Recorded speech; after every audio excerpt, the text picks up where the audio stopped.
que era jefe de la sinagoga. Este hombre se arrojó a los pies de Jesús y le rogó que fuera a su casa, pues su única hija, que tenía como 12 años, se estaba muriendo. Mientras Jesús se dirigía a la casa de Jairo, la multitud lo apretujaba. Una mujer que hacía 12 años padecía de hemorragias y había gastado en médicos todo lo que tenía, sin que ninguno hubiera podido curarla, se le acercó por detrás y le tocó el borde del manto. Al instante su hemorragia se detuvo. Entonces Jesús dijo: ¿quién me ha tocado? Todos negaban haberlo tocado, así que Pedro y los que estaban con él le dijeron, en un despliegue de lógica: Maestro, son muchos los que te aprietan y te oprimen. No, Pedro es muy lógico. Pero Jesús dijo: alguien me ha tocado, yo sé bien que de mí ha salido poder. Esa es la gran diferencia. Cuando la mujer se vio descubierta, se acercó temblorosa y se arrojó a los pies de Jesús, y delante de todo el pueblo le contó por qué lo había tocado y cómo al instante había sido sanada. Entonces Jesús le dijo: hija, tu fe te ha sanado, vete en paz. Mientras Jesús hablaba, alguien de la casa del jefe de la sinagoga llegó a decirle: tu hija ha muerto, no molestes más al maestro. Wow, tenaz eso tan duro, ¿no? Cuando Jesús oyó esto, le dijo: no temas, solo debes creer y tu hija será sanada. Jesús entró en la casa y no dejó que nadie entrara con él, excepto Pedro, Jacobo y Juan, y los padres de la niña. Todos estaban llorando y se lamentaban por ella. Pero él les dijo: no lloren, porque no está muerta, sino dormida. La gente se burlaba de él, pues sabían que la niña estaba muerta. Pero él la tomó de la mano y con fuerte voz le dijo: niña, levántate. La niña volvió a la vida y enseguida se levantó, y Jesús mandó que le dieran de comer. Sus padres estaban atónitos, pero Jesús le mandó que no dijeran nada a nadie de lo que había sucedido. Y es un pasaje muy especial.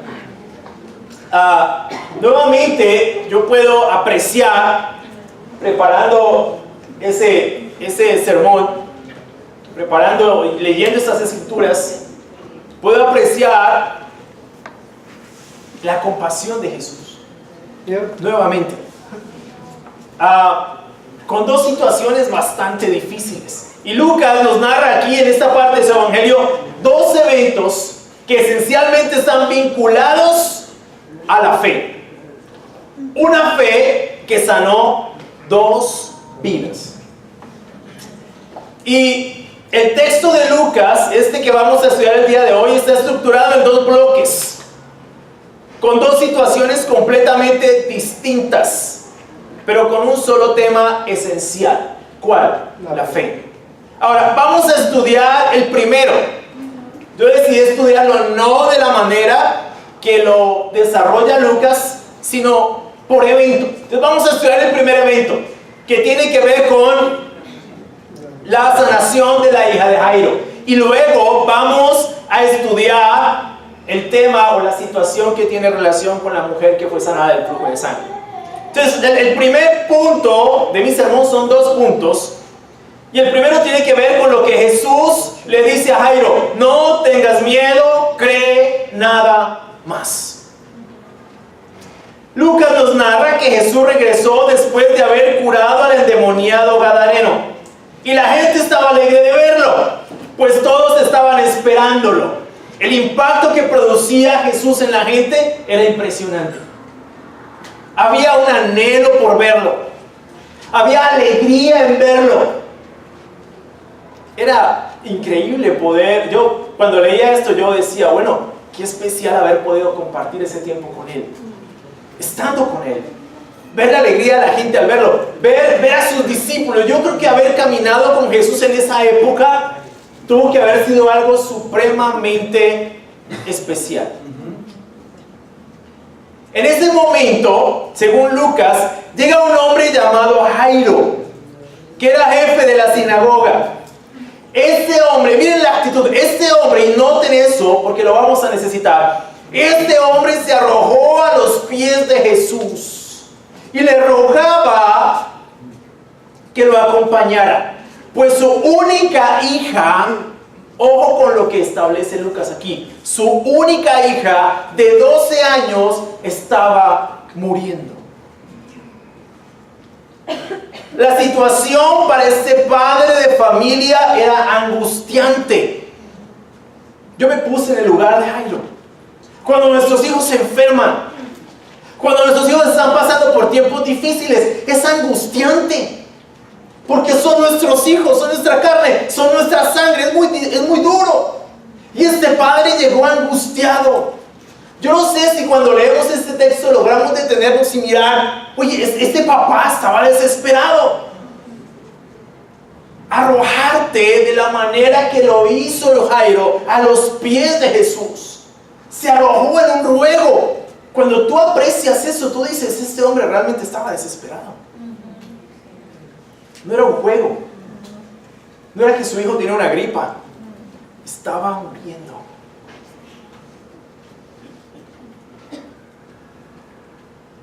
Su niña era su única hija y tenía 12 años. Estaba, según Berkeley, en el albor de la feminidad.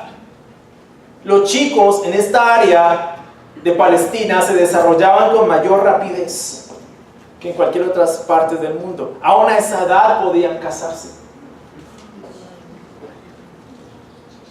Jairo era el presidente de la sinagoga, es decir, que era el responsable de la administración de la sinagoga y de mantener el culto público. Era alguien muy importante. Había llegado a lo más alto en la estimación de sus semejantes. Era un hombre muy apreciado.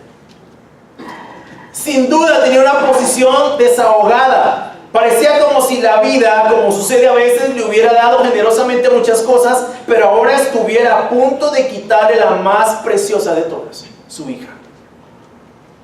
Toda la desgracia de la vida estaba en el trasfondo de esta historia.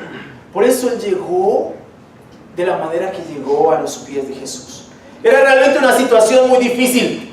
Estaba perdiendo a su hija. Sin embargo, a pesar de su posición religiosa, tuvo la suficiente humildad para ir a Jesús y pedir su ayuda.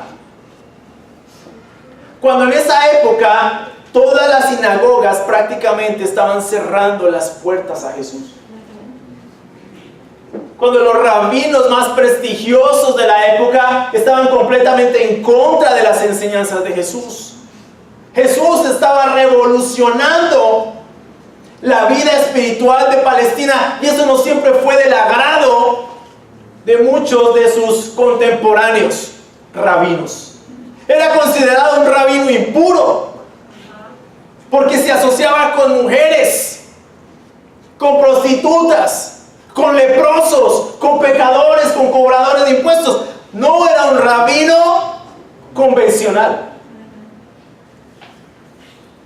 No era fácil para Jesús ser rabino en esa época. Pero este hombre tuvo la suficiente humildad para ir a Jesús y pedir su ayuda. El hecho de arrojarse a sus pies nos da pistas no solo de su desesperación, sino de su humildad al reconocer el poder de Jesús. Era jefe de la sinagoga. Este hombre tuvo que haber escuchado a muchos rabinos predicar.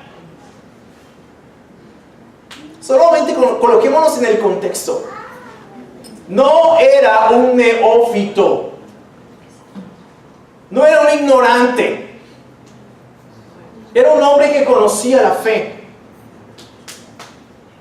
Eso le permitió reconocer en Jesús a alguien completamente distinto.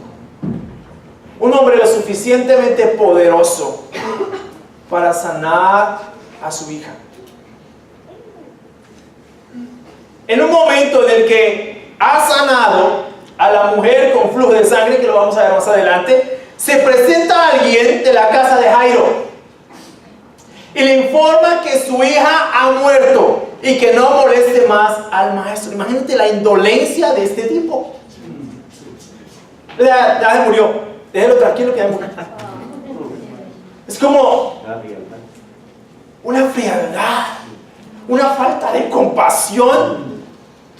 Fue como, oye, no, ya murió tu hija, no molestes más al maestro. Era como, wow. ¿Te imaginas que te digan así? Tu hijo murió, ya no molestes más, no ores más. Esto para mí fue difícil, porque soy papá y entiendo lo que significa tener un hijo enfermo. A nosotros como papás, una de las cosas, uno de los lugares que más visitamos cuando somos papás son las clínicas. ¿Sí o no? Cuando están pequeños y cuando están grandes también. Y es difícil eso, ¿no? Tienes que llegar y se enferman. Cuando yo llegué aquí, por ejemplo, me acuerdo, era el matrimonio de Carlos y Mónica, y esa semana precisamente Franco le dio una sinusitis. Habíamos acabado de salir de una conferencia de mujeres. Franco le da una sinusitis, dura 8 días hospitalizado. Era el matrimonio de Carlos. Todo se volvió un caos. Entonces mi esposa tuvo que estar todo ese tiempo en la clínica, yo con Isabela. O sea, era como, yo tengo el matrimonio, Dios dame fuerzas. Lo único que uno puede hacer. Y orar porque nuestro hijo saliera adelante, porque una situación de esas en un niño tan pequeño es complejo. Pero no era fácil. Ahora, eso con una sinusitis, que no era algo tan grave. Pero imagínate saber que tu hijo está a punto de morir, que le queda poco tiempo, que no hay nada más que hacer. El desespero de este hombre era obvio. Por eso se arrojó a los pies del Señor. Al oír esto, al oír las palabras de este hombre, Jesús tranquiliza a Jairo. Yo me imagino ese cuadro, tranquilo.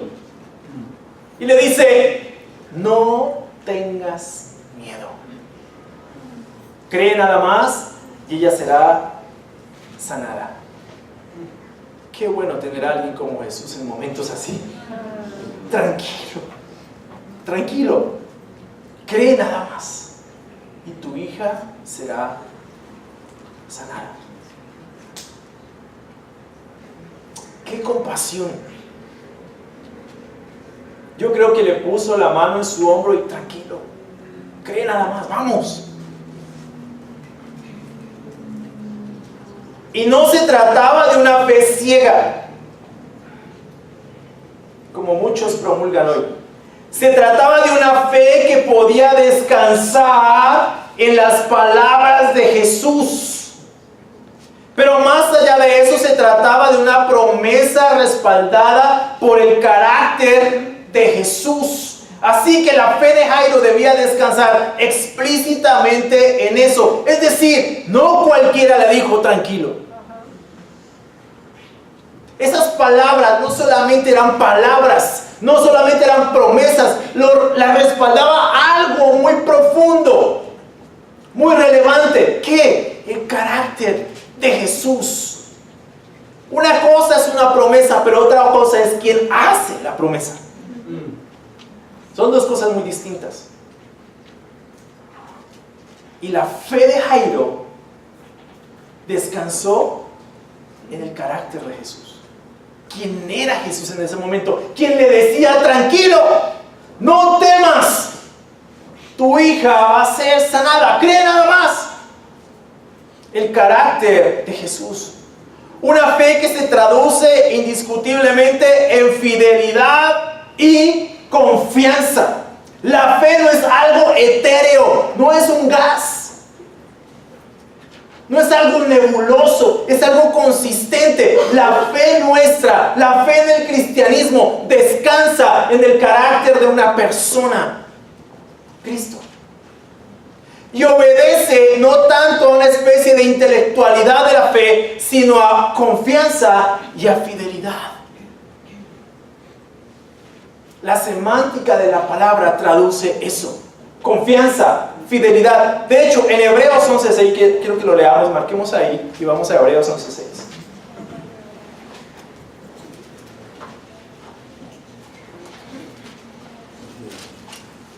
Hebreos 11, versículo 6,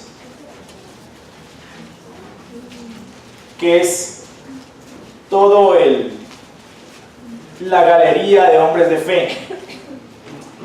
Y el autor de Hebreos dice en Hebreos 11:6, sin fe es imposible agradar a Dios, porque es necesario que el que se acerca a Dios crea que Él existe y que sabe recompensar a quienes lo buscan. Entonces no es una fe meramente intelectual, es una fe que nos habla de fidelidad y de confianza, de obediencia. Juan 8:31 también, quiero que lo leamos.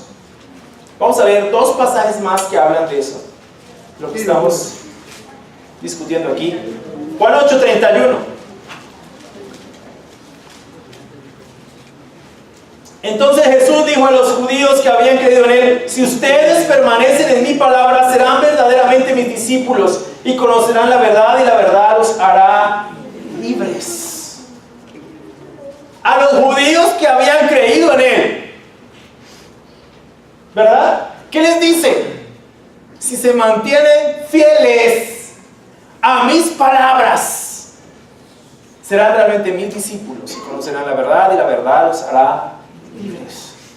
No se trata de una fe intelectual, no se trata de una fe supersticiosa, no se trata de una fe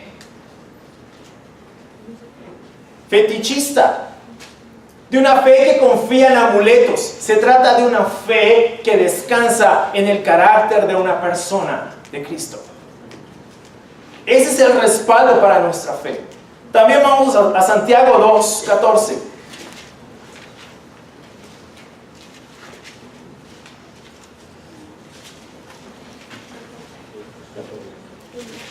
Santiago 2:14. Wow, se pasa rápido el tiempo. Espero podamos terminar. Santiago 2:14 dice: hermanos míos, ¿de qué sirve decir que se tiene fe si no se tienen obras? ¿Acaso esa fe puede salvar? Interesante. Si un hermano o una hermana están desnudos y no tienen el alimento necesario para cada día, y alguno de ustedes le dice: vayan tranquilos, abríguense y coman hasta quedar satisfechos, pero no les da lo necesario para el cuerpo, ¿de qué sirve eso? Lo mismo sucede con la fe. Si no tiene obras, está muerta. Pero alguien podría decir: tú tienes fe y yo tengo obras. Muéstrame tu fe sin obras y yo te mostraré mi fe por mis obras. Tú crees que Dios es uno y haces bien, pues también los demonios lo creen y tiemblan. ¡Wow! No seas tonto. Eso lo dice acá. ¿Quieres prueba de que la fe sin obras es muerta? ¿Acaso nuestro padre Abraham no fue justificado por las obras cuando ofreció a su hijo Isaac sobre el altar? ¿No ves que la fe de Abraham actuó juntamente con sus obras y que su fe se perfeccionó por las obras? Y se cumplió la escritura que dice: Abraham creyó a Dios y eso le fue contado como por justicia, por lo que fue llamado amigo de Dios. Como pueden ver, podemos ser justificados por las obras y no solamente por la fe. O sea que la fe no está sola. La fe que salva, la fe que sana, nunca es una fe sola. Eso es un error teológico de algunos grupos evangélicos. La fe sola en la Biblia no existe. Santiago lo dice claramente: la fe sin obras es algo muerto. Ahora, nuestra salvación evidentemente no es por obras. Obviamente, es por gracia. ¿Sí? Pero la fe sola, como se promulga en algunos sistemas teológicos, indica una fe que no va acompañada de nada. Una fe pasiva, una fe quieta, una fe que espera, No, la fe de la que habla la Biblia habla de obediencia, de fidelidad, de confianza. Y eso de ninguna forma socava el carácter de Dios o su soberanía. Evidentemente tenemos que demostrar que hemos creído. No tiene ningún sentido decir, yo creo, pero no vivo conforme o coherentemente con esa creencia que digo que tengo. No tiene ningún sentido. Entonces la fe de la que habla la Biblia no es una fe que está sola, va acompañada de fidelidad y obediencia a la palabra de Dios. No es una fe pasiva, es una fe activa. Fue lo que Jairo acató y se mantuvo fiel a la promesa de Jesús y a Jesús mismo en ese momento. Cuando Jesús llegó a la casa de Jairo, no permitió que nadie entrara con él, con excepción de Pedro, Juan y Jacobo y el padre de la madre y el padre y la madre de la niña. Ya para ese momento habían venido las plañideras. ¿Qué son las plañideras? Son lloronas profesionales. Era muy común en esa época contratar a estas personas en los funerales. ¿Para qué? ¿Qué evidenciaba eso? No era una cuestión ahí vulgar, no era algo burletero, no era por esa razón. Cuando había una plañidera, era porque esa persona verdaderamente había muerto. Esa era la señal. Si hay plañideras, se murió. Estas personas lloraban al muerto, porque ya estaba muerto. Jesús les exhorta a dejar de llorar, pues les dice que la niña no está muerta sino dormida. Las burlas no se hacen esperar. ¿Por qué? Porque si las plañideras estaban ahí, era porque la niña estaba muerta. Por eso se burlaron. Jesús la toma de la mano y le ordena, niña, levántate. La niña recobró la vida y al instante se levantó. Al instante. Y estaba muerta. No era que había perdido la conciencia, realmente estaba muerta. Jesús ordena que le den de comer, como evidencia de que evidentemente está viva. Los padres quedaron asombrados, sin embargo Jesús pide que no contaran a nadie lo sucedido. Es increíble, Jesús no hizo de esto un show. No hizo una campaña de milagros. No hizo un show de milagros. Fue tan reservado. Fue tan compasivo. Fue tan generoso. Tan solidario con la familia. No dejó entrar a nadie porque no era un espectáculo eso. Diferente a lo que vemos hoy en día con todos estos shows de milagros. Qué falta de compasión, qué falta de comprensión, de solidaridad. Hacer de la enfermedad un show, hacer de la sanación en la Biblia un show. Jesús nunca tuvo esa intención. A Jesús no le interesaban los shows, le interesaban las personas. Por eso tuvo tanta compasión, tanta solidaridad con Jairo. Oye, no te preocupes, no tengas miedo. Y no hay nada que produzca más miedo que ver a un hijo pasando por una situación difícil y no saber qué hacer. No saber qué hacer. Pero Jesús fue tan comprensivo, fue tan compasivo, fue tan amoroso. ¿Sabes qué, Jairo? No tengas miedo, tu hija va a estar bien. Una lección para nosotros como padres con esto. Pensaba en eso. ¿A quién vamos cuando nuestros hijos están pasando por tiempos difíciles? ¿A quién le presentamos a nuestros hijos? A veces actuamos en nuestras fuerzas. En nuestra desesperación no nos arrojamos a los pies del Señor.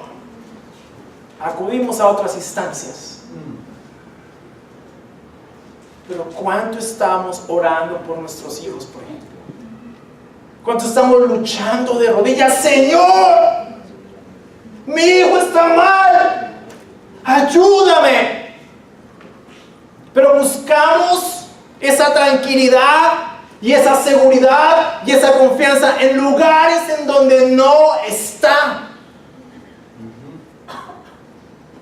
A veces me pregunta, mira, ¿qué hago con mi hijo que está? ¿Has orado por él? Sí, yo oro por él. No 5 minutos. ¿Has orado con desesperación?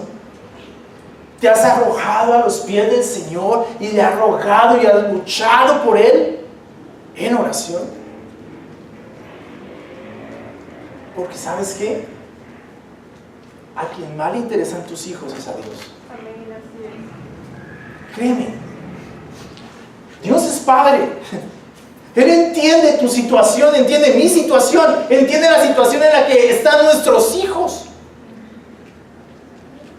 Pero miren, hoy ocupamos a nuestros hijos en violín, en natación, en inglés, en un montón de cosas, pero ¿cuánto estamos dedicándolos a Dios? Queremos que nuestros hijos sean una cosa, sean la otra, sean exitosos, tengan una cosa, tengan la otra, pero ¿cuánto estamos yendo a presentárselos a Dios? ¿Y sabes qué, Dios?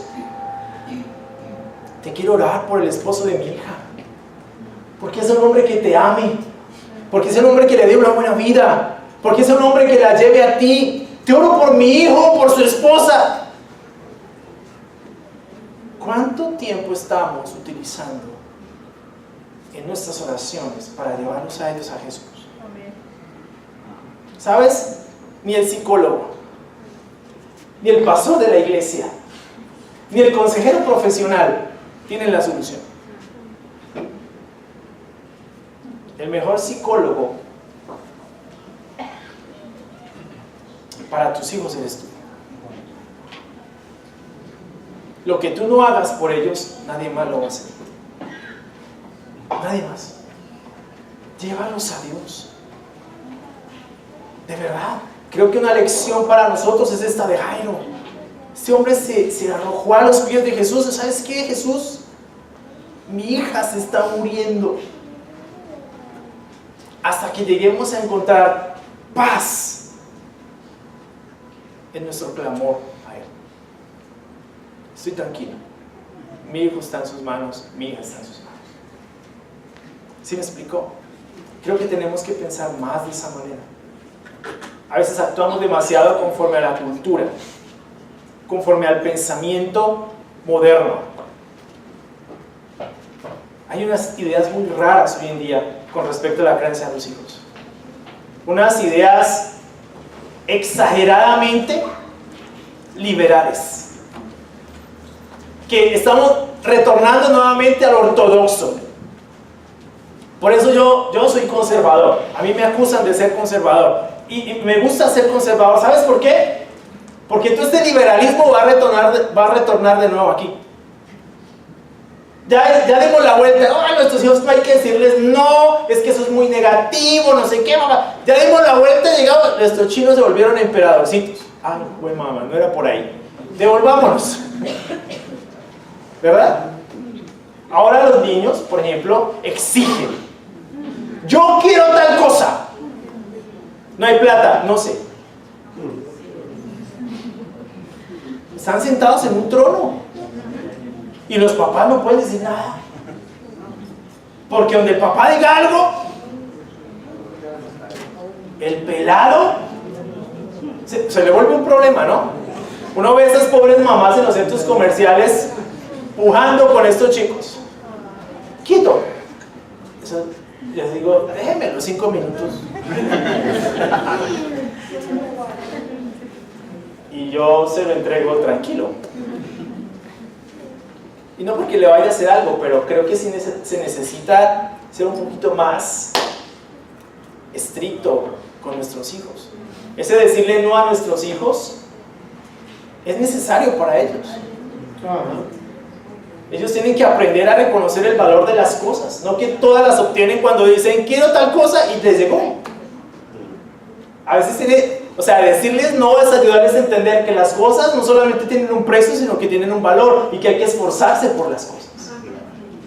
No simplemente que cada vez que hablan tienen todo a sus pies. Pero por eso les digo, Hay unas ideas muy extrañas de cómo educar a nuestros hijos, y la Biblia dice claramente que eduquemos a nuestros hijos en la disciplina y en la instrucción del Señor. Eso funciona también con el tema de la varita, el pao pao, ¿cierto? Eso funciona. Mi hija, por ejemplo, me agradeció hace unos días, hace un tiempito, me dijo: papi, gracias por todo el pao pao que me diste. Dame más. De nada.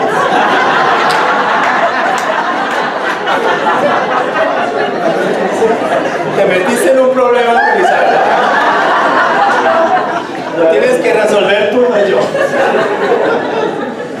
¿De acuerdo? Pero créeme, o sea, a veces por escuchar a la cultura complicamos las cosas con nuestros hijos. Pero ¿cuánto estamos yendo a los pies del Señor? ¿Cuánto? Nuestros hijos son un préstamo. ¿Cuánto estamos yendo a los pies de Dios, a los pies del Señor? ¿Sabes qué? Ayúdame, no sé qué hacer. Dame la sabiduría para ser un buen papá, para ser una buena mamá. Dame la sabiduría, porque no tengo ni la menor idea qué hacer aquí. ¿Ustedes creen que yo no he tenido esos tiempos? Yo he tenido esos tiempos. No sé qué hacer. ¿Qué hago? ¿Qué digo? ¿Qué le digo? ¿Cómo trato esta situación? A veces es supremamente difícil. Necesitamos ir a los pies del Señor. Amén. El segundo bloque tiene que ver con esta mujer sanada del flujo de sangre. Y mi segundo punto es: hija, tu fe te ha sanado, vete en paz. Es lo que Jesús le dice a esta mujer. Y este bloque tiene que ver con una mujer que por 12 años padecía de hemorragias o flujo de sangre sin que nadie la pudiera sanar. Marcos, en la narración de esta misma historia, refiere el hecho de que había invertido su dinero en muchos médicos y no encontró solución. El texto original de Lucas no menciona médicos. No sé por qué aparece en esta versión, porque es una mala traducción. Pero el texto de Lucas no menciona médicos. Es interesante porque Lucas es médico. Sí, bueno, no pongamos médicos.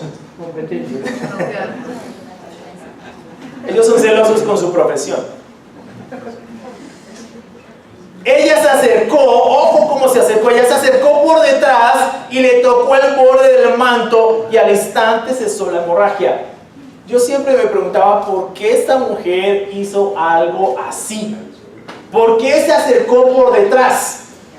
¿Por qué no fue y le dijo: sáname de mi flujo de sangre, llevo 12 años? ¿Por qué no le dijo eso? Bueno, el punto o la vergüenza de la mujer se explica porque su enfermedad la hacía inmunda para el contexto de la época. El flujo de sangre la había separado de la vida. Por eso fue por lo que no vino a Jesús abiertamente, sino ocultándose entre la gente, y por lo que le dio tanta vergüenza darse a conocer cuando Jesús preguntó que quién la había tocado. Todos los judíos devotos llevaban franjas en la ropa. Las franjas terminaban en 4 borlas de hilo blanco atadas con un cordón azul. Servían para recordarles a los judíos cada vez que se vestían que eran hombres de Dios. ¡Wow! Me impactó. Y que tenían que guardar la ley de Dios. Deberíamos nosotros tener una señal de esa, los hombres, ¿no? Cuando nos vistamos: y soy un hombre de Dios, antes de salir a la calle. Más adelante, cuando llegó a ser peligroso ser judíos, estas borlas se ponían en la ropa interior. Hoy en día todavía existen en el talit o chal que se ponen los judíos por la cabeza y los hombros para la oración. Pero en los días de Jesús los llevaban en la ropa exterior. Y probablemente fue uno de esos bordes el que tocó la mujer. Jesús hace una pregunta que para los discípulos era inverosímil: ¿quién me ha tocado? Entonces Pedro, en ese despliegue de lógica: ¡maestro! ¿No ves que todo el mundo te oprime? Todo el mundo te está tocando. Y Jesús dice: no, alguien me ha tocado de forma diferente. porque de mí ha salido poder. La mujer se acercó temblando y se arrojó a los pies de Jesús. Nuevamente, otra escena similar. Se arrojó a los pies de Jesús y en presencia de toda la gente contó por qué lo había tocado y cómo había sido sanada al instante. Es decir, ya no tuvo temor de nada. Que venga lo que venga.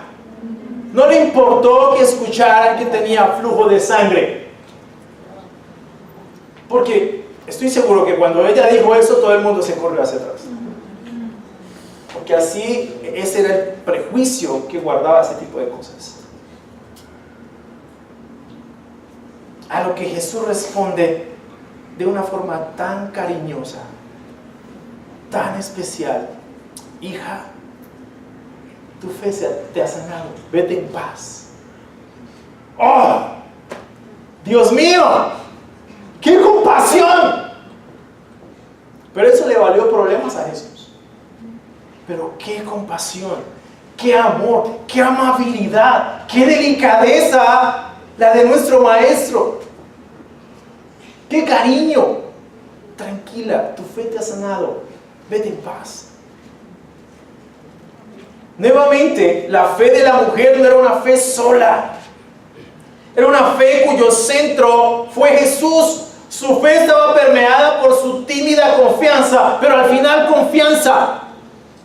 Confianza en quién era Jesús, fidelidad a sus palabras. Muy seguramente lo había escuchado o había escuchado de él y su acto de fe le valió el reconocimiento de Jesús. ¿Sabe? La sociedad en la que nos encontramos ha cosificado a la mujer. Son más y más los casos de maltrato y discriminación en contra de la mujer. Paradójicamente, esos casos suceden al interior de la familia. Antioquia es uno de los departamentos en donde más se maltrata a la mujer, en donde más se discrimina. La mujer es objeto de toda clase de improperios y vulgaridades. A la mujer se le ha cosificado. La mujer se ha convertido en una especie de objeto sexual. La mujer ha dejado de ser lo que Dios se propuso que fuera. En muchos de estos casos la mujer ha permitido eso también. Ser cosificada, ser tratada de esa manera. Al cristianismo lo han acusado de misoginia, de odio hacia la mujer. Solamente porque Pablo dice: esposas, sométanse a sus esposos como al Señor. Solamente por eso se le ha acusado al cristianismo de ser misógino y machista.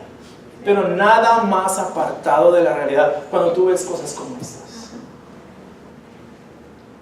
Hija, tu fe te ha sanado. Hay muchas mujeres viviendo ahorita vidas completamente difíciles, llenas de inseguridad, llenas de temor, llenas de miedo, porque han sido maltratadas psicológicamente por sus esposos o por sus familiares. A muchas de ellas las maltratan físicamente, les pegan. Y a veces eso, muchas veces, avalado por sus mamás. No le ven ningún problema. Las mujeres hoy están pasando por un tiempo bastante difícil en la sociedad en la que se encuentran, porque están siendo maltratadas. Lo que es triste es que muchas mujeres han aceptado eso como parte de su modus vivendi. ¿Ves? Eso es, o sea, ¿para dónde vamos a coger? Eso es lo que estamos viviendo. Ahora criticamos al Oriente Medio, Irán, Irak, todos estos países árabes, pero allá es frontal, aquí es oculto, aquí es camuflado. Allá por lo menos las mujeres saben a qué atenerse, aquí no.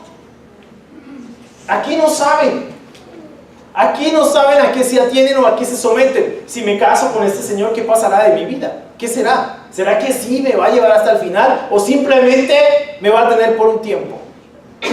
Porque ese es el otro problema, ¿no? Hoy hombres han decidido desechar a sus esposas porque según ellos ya no están bonitas. Entonces se consiguen una mujer más joven, una mujer que de pronto satisfaga sus pretensiones mezquinas, pero se apartaron completamente de lo que Dios espera de ellos como hombres hacia el trato con las mujeres. Qué diferente fue Jesús. Jesús fue tan amable, fue tan caballero, fue tan especial. Hija, tu fe te ha sanado, vete en paz. Amigas y hermanas, el cristianismo reivindica el papel de la mujer. El cristianismo no socava, no aplasta, no anula a la mujer. El cristianismo reivindica el rol de la mujer en la sociedad, como madre y como esposa, como cristiana, como mujer. Hay unos roles que las mujeres han dejado a un lado por obedecer a la cultura, a los movimientos feministas. Ese rol de ser mamá, ese rol de ser esposa, es importante, es fundamental, por lo menos en la Biblia. Ese rol de ser mujer cristiana. ¿Sabes dónde vas a encontrar realmente identidad tú como mujer? En una relación con Jesús, en una relación con Dios. Pero busca a Jesús para eso. Demasiadas mujeres, y niñas especialmente, yo por eso le digo a las niñas, cuídense. A veces para mí es tan molesto ver cómo niñas usan sus celulares, sus redes sociales para exponerse. Y no quiero decir que los degenerados que las maltratan tienen justificación, pero también tiene mucho que ver el cómo muchas niñas se exponen en internet. Sus cuerpos no fueron para ser mostrados a cualquiera. Sus cuerpos no fueron hechos para ser exhibidos de forma vulgar. Ustedes son personas, son mujeres, y quienes principalmente deben exigir respeto son ustedes mismas. No esperen que la respeten si ustedes mismas promocionan el irrespeto. Niñas especialmente. A mí eso me choca. Es como, ¿qué están haciendo? ¿Por qué se exponen de esa manera? ¿Por qué lo hacen? No tiene ningún sentido. Hay niñas que ya a los 12 años saben lo que una mujer de 40 sabe después de 30 años. Pero ya lo saben. Y uno dice, ¿en qué mundo estamos para que eso se dé de esa manera? Ahora, lo interesante es que muchas veces estas niñas no creen. Piensan que uno está jugando. Los problemas vienen después. Como yo les digo a las niñas, a las chicas de la congregación de la iglesia, a las universitarias y a los universitarios, cuídense, muchachos. Manténganse puros, porque las relaciones sexuales todavía traen bebés. Sí, en serio, hasta donde yo sé todavía eso produce bebés, producen embarazos. Pero no, y eso es como si fuera otro deporte aquí en Antioquia. Tener relaciones sexuales desde los 12 años. Digo, tenemos que comenzar, nosotros como papás también, como cristianos, como iglesia, comenzar o retomar el lugar que la mujer tiene en la sociedad, en la iglesia, en la familia. Definitivamente. Mujeres, su identidad está en Cristo. Y nuevamente no es una fe vacía, es una fe que tiene peso, que es robusta, que es sólida, que es fuerte, que es coherente. La fe que sana es ese tipo de fe.